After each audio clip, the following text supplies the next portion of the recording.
Hey guys, welcome to the Liberal Hive Mind, a channel solely focused on exposing the abundant hypocrisy of the left. You know, we've heard this common criticism targeted towards Trump supporters over the years. Donald Trump says something and the base just blindly repeats it. It's a cult. Cult 45, the MAGA cult. All these MAGA chuds sit there waiting for their glorious leader, Evil Glorfman, to disseminate the talking points, and then everybody repeats it. Yeah, okay, sure. Of course, we've gone in on this talking point before. It's complete nonsense. If anything, I've seen it as the exact opposite. You know, Donald Trump has a history of reading the crowd and seeing where the wind is blowing, at least to a certain extent, and then realizing where he needs to take his rhetoric. I guess we could call it a populist view. He actually represents the people and the people's will. But anyways, we've heard the criticism a million times. It's a cult, it's a cult. But as per usual with most left-wing criticisms, it's nothing but pure projection. They claim that's what we do, but it's literally what they do, and we see it over and over again with countless examples. I mean, popular cultural memes have spawned based on this exact premise. The NPC meme is one of them. Insert the talking point chip into the back of the brain and repeat the talking point of the day. Just say, quote, the current thing. Well, I have the perfect example for you guys, and we're not talking about uneducated leftists who turn on the news and simply regurgitate the talking points. We're talking about the supposed next generation of leaders at the most prestigious of universities. These kids are clueless. They're simply following the cult. Let me show you guys exactly what I mean by that, then let's get into the facts. We got some stuff to get into, so let's roll the tape. Alright folks, so here's a video that's bouncing around Twitter. I present to you the next generation of critical thinkers. Who will you be voting for? We'll have to wait and see. It's a little down the line. Okay. Just kidding. I'm voting for Biden. If it's a Biden-Trump matchup, then I'd be voting for Biden. Yeah. What would make you want to vote for Joe Biden versus a person like Donald Trump? I can't even begin to list the reasons. It's that extensive. Can I get three of them? Sure. He aligns with my values more. He's more pro-democracy, and I think he's a better person.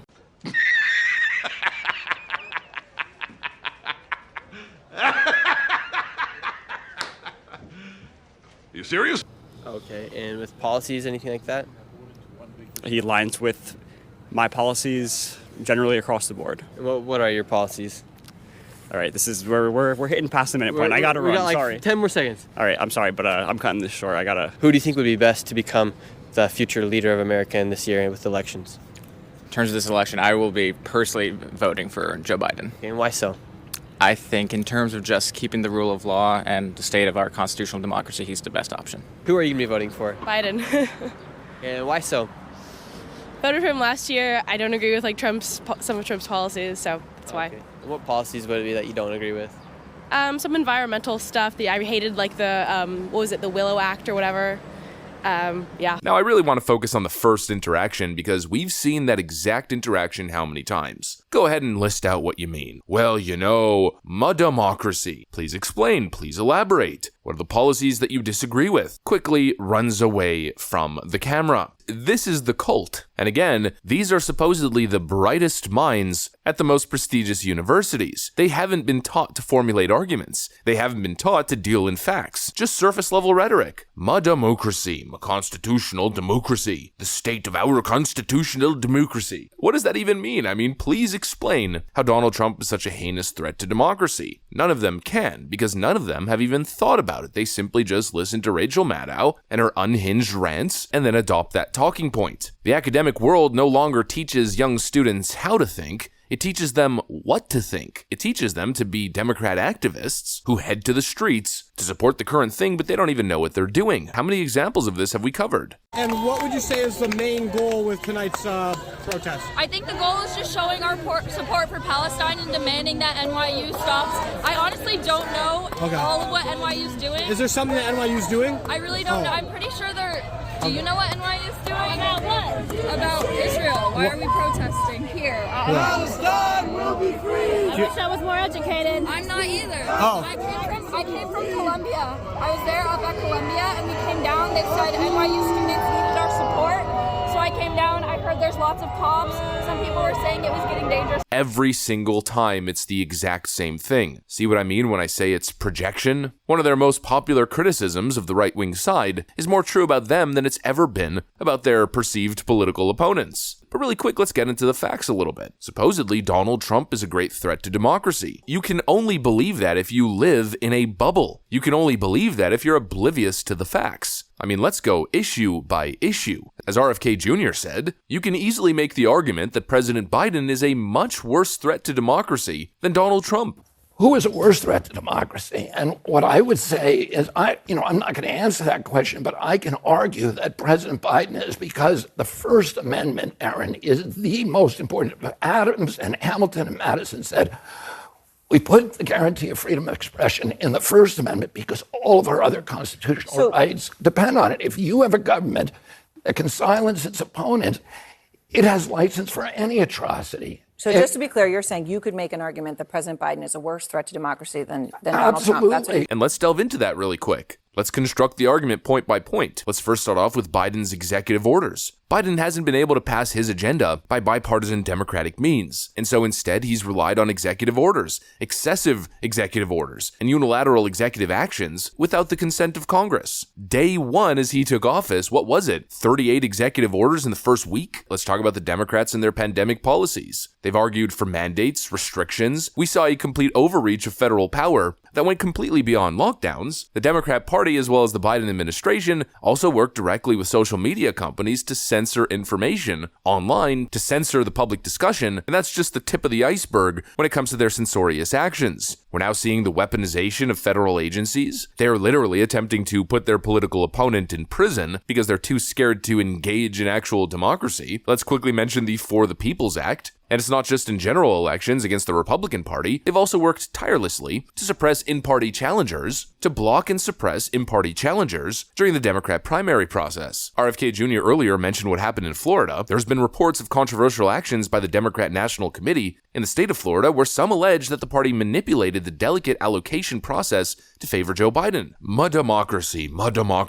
A vibrant democracy depends on free speech and debate. That's what they say, but look at what they're doing right now and look what they do in their own primary process. When Andrew Yang was all the buzz, they muted his microphone. They did the same thing to Bernie Sanders. The media pretended as if Bernie Sanders didn't exist when he was polling neck and neck with Hillary Clinton. And now, of course, in the general election debates between Joe Biden and President Trump, Joe Biden is only committing to 2 debates where the whole process has been rigged. Again, muting microphones. Only 2 networks were selected, CNN and ABC News. 2 networks that are totally in the pocket of the DNC, and of course the debates are hosted by 2 vile Democrat partisans, Jake Tapper and Dana Bash. And that's really just the beginning. That's supposedly the side that's pro-democracy, that's defending democracy. Give me a break. It's an empty talking point that isn't based in facts, but all the left-wing bots are fully willing to regurgitate it, because that's what it means to be a team player. They're on the acceptable side. They're on the side that's cool in the in-crowd, in the clique at Harvard. It's an absolute farce. Again, these kids